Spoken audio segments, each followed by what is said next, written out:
So go to your app store if you're on an iOS device and download the Clips app. Once you've downloaded the Clips app, you're going to go in and open that up. And here's the real me this time.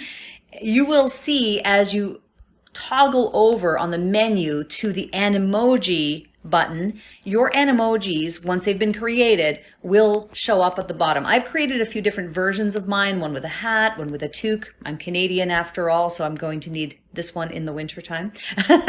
And this is different hairstyles, but this is the one that we're going to use today. And once your Animoji is chosen, what you'll do is just tap on the little X, and now you're ready to go. Just like any video that you would record on your Clips app, you press that red button down and hold it to record the clip.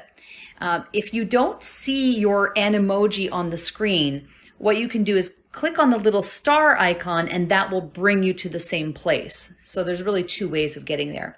At this point, what you'll do is you'll tap on the red button. You can see that the counter has started at the top, and you just go ahead and record the section that you want to record.